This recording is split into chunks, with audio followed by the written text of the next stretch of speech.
depending on your fall height requirements, that's what's going to determine the type of padding that will be used. We have this pad here, which gives us a 3 to 5 foot fall height. That's also with our turf product, and a minimum of 3 pounds of sand per square foot will get you that fall height requirement.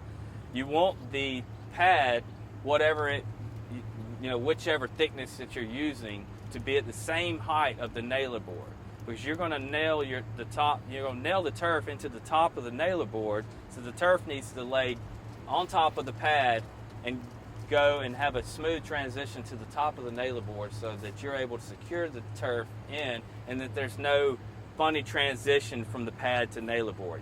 You want everything to be on a smooth plane.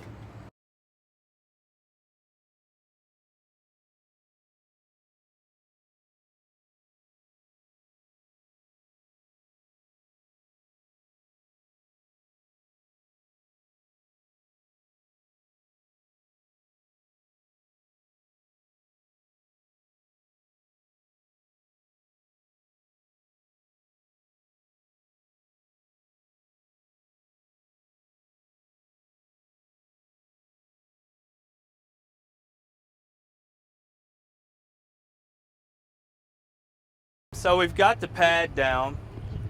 This is our Brock SSP20. Brock SSP20.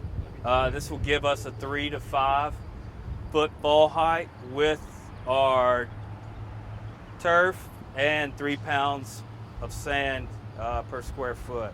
So we have the pad put in with the level of the nailer board.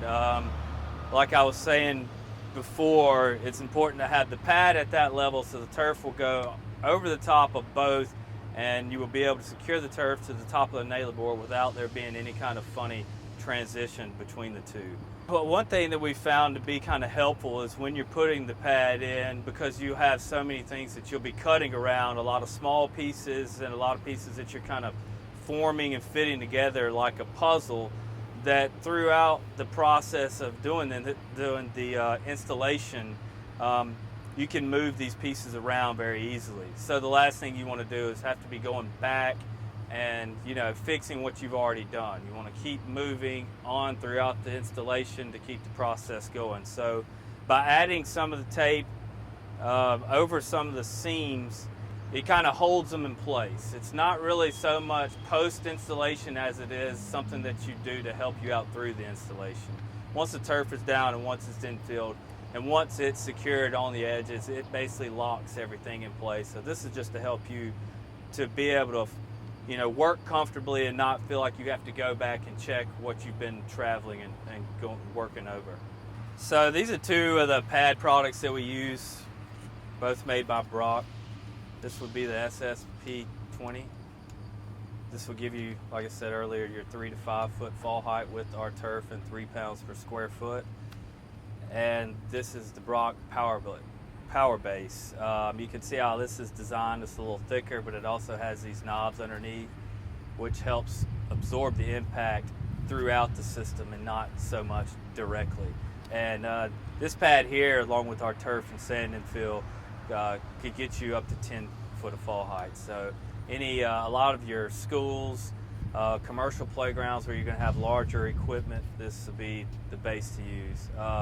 The one thing that's good about this is it has these squares. I like to use these squares to make it easier for cutting around things. You can almost use it as a measurement. When you're looking at posts or anything out there, you can kind of count the squares of how far it is, from what you're trying to cut to, and use that as a measurement guide. The other great thing about this is for some of the guys who've been in the business long enough that would use the old rec pad, which if you've ever seen the pad that would look like basically a lot of mixed styrofoam pieces that were kind of glued together, and then it has a fabric over the top. They were really tough to work with. One thing, it was a lot heavier, and it would be really difficult to cut through. Basically, the only thing that would work would be like a serrated steak knife.